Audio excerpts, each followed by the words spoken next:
you don't have the means for someone to tell you you are here. Like when you're at the mall, you ever seen those signs that say you are here?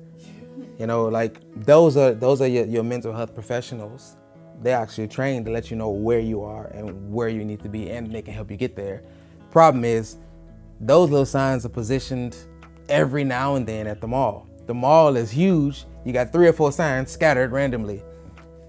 Instead of them putting those signs every 5 feet, or maybe I'm being too much. At least every 3 shops, they should put those signs. You are here. You are here. This is where you are. And like we don't know, and that's the problem, is we don't know where we are. Then we may hit one of those signs like, oh, okay, I'm here.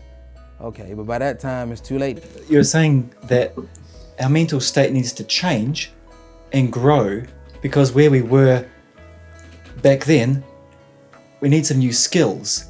We need a new level of fitness to face the challenges that we're facing now. Sir Edmund Hillary, when he failed to climb Mount Everest, he looked up at it and said, "You've beaten me this time, but I can grow. I'm going to win." It's a misquote, but the idea is that... Sounds good.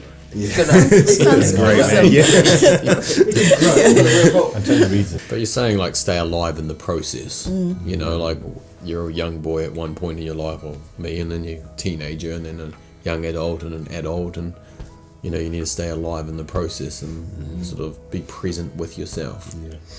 I mean, for me, I grew up with like literally no one helped me discover who I was. I either got told I was a whole bunch of real negative things, and I had no self-esteem, no self-confidence. I don't even have a relationship with myself. I just believed what others told me. And then I was just like lost almost like in a mental trance, like life was miserable. Until through therapy I actually woke up to myself and I was like, oh my God, I actually like who I am in here. Yeah. Who cares what anyone else thinks? And you got to know where you are. You got to get that wake up. You got to get to the sign, and then learn the tools and skills to actually grow beyond that point. If you have a problem with your body, what's the first thing that we tend to do? We diagnose ourselves. Yeah. And the doctor says, well, it's because you've been throwing down these Krispy Kreme donuts. What is the first thing you stopped doing? You stopped.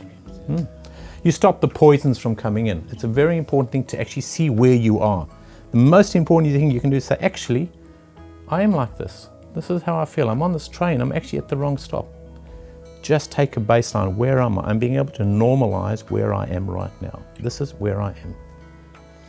Right, let's stop poisons from coming into my body. So getting yourself away from anything that could cause problems. Get away from drama. Don't buy into drama. Don't let the drama happen to you. So stop the poisons getting into your body. Somebody's cutting in front of you in the traffic. Bloody hell, you get super angry, your blood's going, your heart's pumping, the fists are going. Does that person give a rat's? No, I'm driving. I've got in front of you, sucker. Yeah. It's quite happy. Yeah. Meantime, you are owning this problem, you know? And your mental anguish is just as much as your physical anguish. And you get to work and you're, yeah, there you go. You're fired. I'm getting angry right now. I'm not even driving. Stop reacting. So there's the point. You know, when you get that, and I think you mentioned it, it's about making a choice, making a different choice about how you're going to step up to this. Our ruminations, how often do we call ourselves, oh, bloody hell, I'm stupid doing that. What the hell did I do that? We ruminate on things. Oh, I think that person didn't phone me back. It means, and we make up all this stuff. We ruminate on what it means. That's again, detoxing. Stop all the mental thoughts that are going through, you know. It means this. Really? Does it really mean that? For sure. Smile, accept it, radical acceptance, let it go. So a lot of this is about letting go. Quality of the people we spend, lift our quality.